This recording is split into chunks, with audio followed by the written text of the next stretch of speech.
السلام عليكم، شلونكم متابعيني؟ إن شاء الله يا رب كلكم بخير صحة وعافية. طبختنا اليوم كبسة الدجاج الأحمر بطريقة كل سهلة وبسيطة، والطعم يجنن. بنات هنا عندنا هاي راس بصل و3 فصوص ثوم جاي نحمس بيهن. شوفوا ما شاء الله تبارك الرحمن، طريقة سهلة وبسيطة. وهنا بنات راح نضيف نوم بصرة، ورق الغار، وحبات القرنفل. اللهم صل على محمد وآل محمد.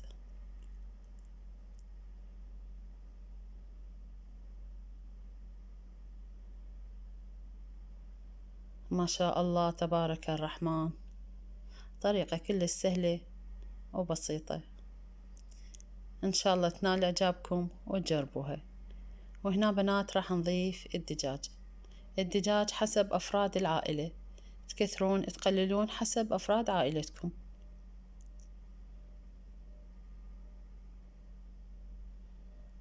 اللهم صل على محمد وآل محمد.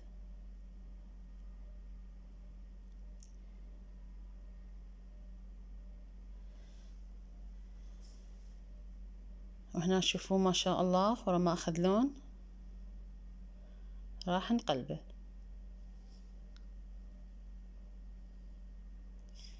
ما شاء الله ما شاء الله.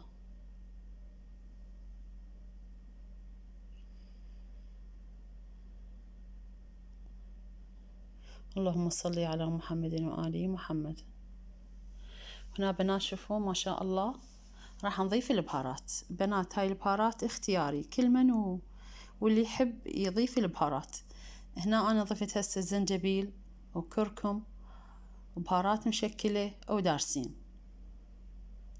ما شاء الله شوفوا شلون شكل الدجاج يجنن. وهنا بنات عندنا راسين طماطم ثرمين بهذا الشكل أو نحمسهن.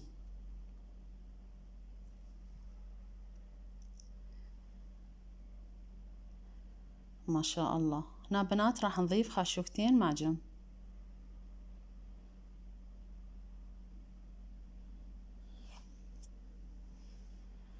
ما شاء الله تبارك الرحمن. هنا ورا ما حمسنا المعجون ويا الدجاج والطماطة راح نضيف عليهن المي.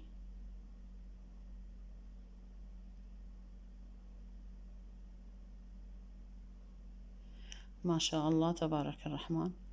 ونتركهن بنات وبعدين نضيف الملح.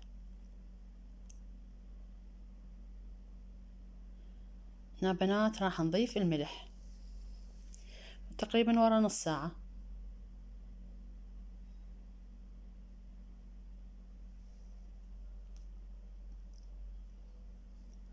ما شاء الله تبارك الرحمن، طريقة كلش طيبة. هنا بنات ورا ما استوى الدجاج شلناه وضفنا التمن. ونشوف التمن بنات إذا يحتاج ملح.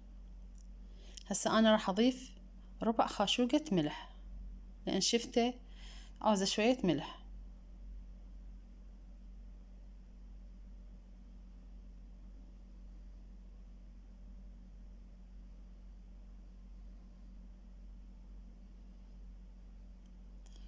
ما شاء الله تبارك الرحمن.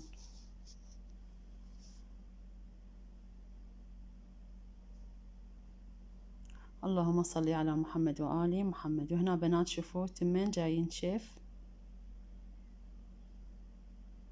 شوفوا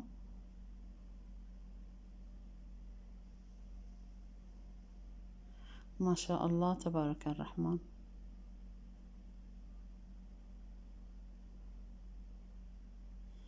يا بنات شوفوا راح نتركه يتهدر.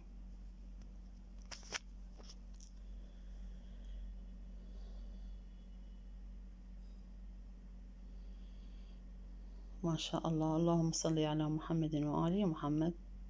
شو بنات كل حباية بحباية. عندنا بنات هذا الدجاج شوفوا ضفنا عليه صاص وليمون ودبس الرمان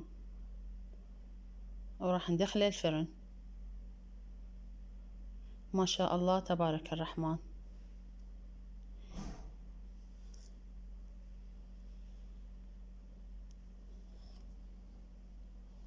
اللهم صل على محمد وآل محمد. وهنا بنات كملت طبختنا ما شاء الله تبارك الرحمن،